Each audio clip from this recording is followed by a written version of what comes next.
Pada hari ini kita akan membahas HNP atau kepanjangan dari Herniated Nucleus Pulposus. Namun pertama kali perkenalkan nama saya Evita Rosalinda Manangin dengan SPV pembimbing Profesor Dr. Yuyun Yoniwati, Magister Kesehatan Spesialis Radiologi Konsultan. Bayangkan ketika kamu menjadi seorang dokter yang berjaga di suatu klinik dan kamu menemui pasien bapak-bapak dengan usia sekitar 45 tahun. Datang dengan keluhan nyeri pada punggung bawahnya.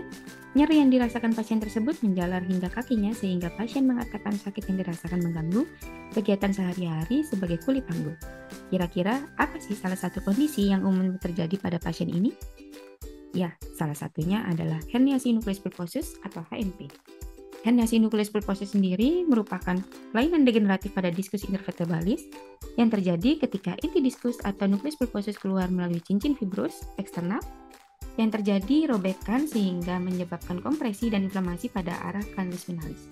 Kondisi ini merupakan penyebab utama dari nyeri menjalar atau sciatic yang dialami 1 hingga 3% pasien di seluruh dunia.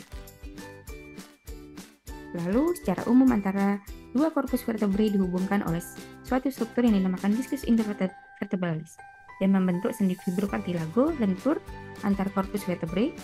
Diskus intervertebralis sendiri terdiri dari nucleus pulposus di bagian dalam dan annulus fibrous mengelilingi di bagian luar.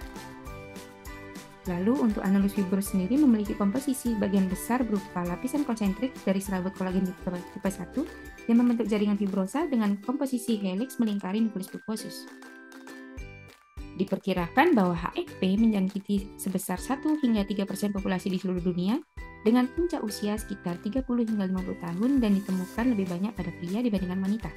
Selain itu, sebagian besar kasus HNP terjadi di antara vertebrae lumbal 4 atau lumbal 5 atau lumbal 5 atau sacrum 1 yang memberikan penjelasan mengapa pasien dengan gejala nyeri pada punggung bawah dengan penjalaran kemungkinan merupakan suatu HNP. Lalu, bagaimana kondisi ini dapat terjadi? Kondisi ini terjadi akibat adanya herniasi dari diskus yang merupakan konsekuensi dari perubahan degeneratif pada annulus, di mana berbagai perubahan tersebut merupakan modifikasi adaptif terhadap usia dalam struktur cakram yang meliputi pengeringan, fisura, penyempitan diskus, degenerasi musinosa, dan sklerosis sublumbal. Vertebrae lumbal yang seperti kita tahu memegang peran penting dalam mobilitas sehingga tingkat bebannya dibandingkan segmen vertebra lain itu lebih tinggi. Beban mekanik pada vertebrae lumbal karena kompresi aksial maupun gerakan dinamis memicu degenerasi pada diskus dan berakhir pada HNP. Dengan demikian adanya stres mekanis yang bersifat repetitif seperti pasien yang sering mengangkat beban dengan tidak ergonomis berujung pada timbulnya gejala bertahap yang perlahan akan menjadi kronis. Lalu apa aja sih gejala yang dapat dirasakan pasien? Berikut adalah gejala-gejalanya. Lalu perlu juga kita untuk mengetahui lokasi anatomis dari terjadinya kelainan melalui anamnesis dari pasien sesuai keterangan berikut ini, dari lumbal 1 hingga sacrum 1. Berikut untuk neurological examination-nya. Lalu untuk diagnosis dari pasien itu bisa menjadi 3, yaitu dari anamnesis, pemeriksaan fisik, dan juga pemeriksaan penunjang. Lalu untuk pemeriksaan penunjang sendiri kita mulai dari foto polos terlebih dahulu. Pemeriksaan foto polos sendiri, foto polos lumbar ini merupakan modalitas ini pertama pada pasien dengan low back pain dikarenakan lebih panjang dalam aspek tersediaan dan cost effectivity. Foto polos dapat dilakukan jika dari riwayat dan pemeriksaan fisik pasien menunjukkan penyebab non-mekanis atau jika ada red flag. Berikut adalah red flag yang bisa terjadi pada pasien. Lalu kita lanjutkan untuk imaging 3 posisi apilateral oblik untuk mengevaluasi alignment dari spine, mendeteksi adanya fraktur, serta mengevaluasi adanya perubahan degeneratif. Secara umum, foto polos tidak dapat didiagnosis dari HNP, namun dapat mengeksklusi penyebab nyeri punggung bawah lainnya. Berikut ini adalah contoh dari pasien dengan nyeri punggung bawah yang terdiagnosis spondylosis menggunakan foto polos. Kita lanjutkan dengan CT scan. Lalu untuk CT scan sendiri merupakan modalitas imaging paling sensitif untuk mengevaluasi struktur tulang pada spine. CT scan sendiri biasanya tidak dapat dilakukan pada kecurigaan HNP, namun CT scan dapat membantu dalam beberapa kasus ketika ada kecurigaan herniasi diskus yang terkalsifikasi atau proses patologis lainnya yang menyebabkan adanya destruksi tulang. Lalu berikut untuk CT scan bidang aksial dan sagital.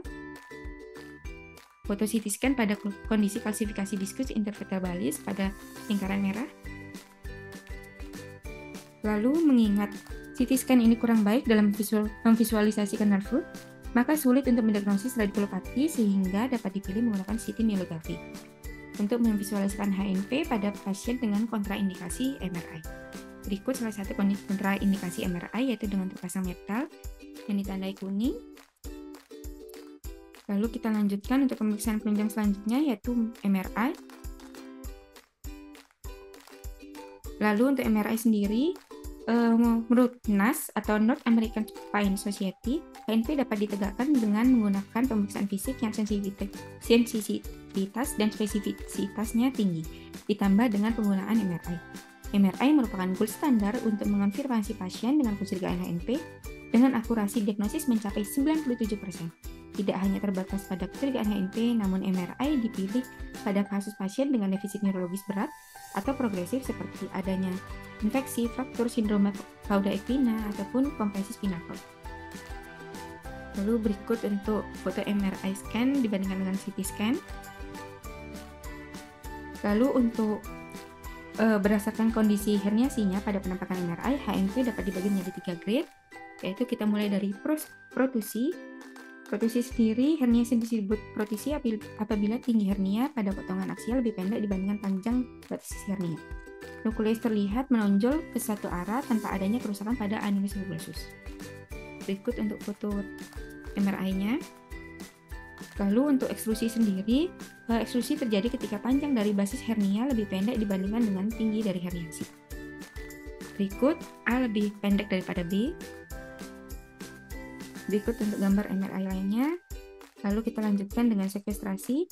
Sekuestrasi sendiri, suatu hernia disebut sekuestrasi apabila materi hernia tidak berhubungan lagi dengan diskus intervertebralis.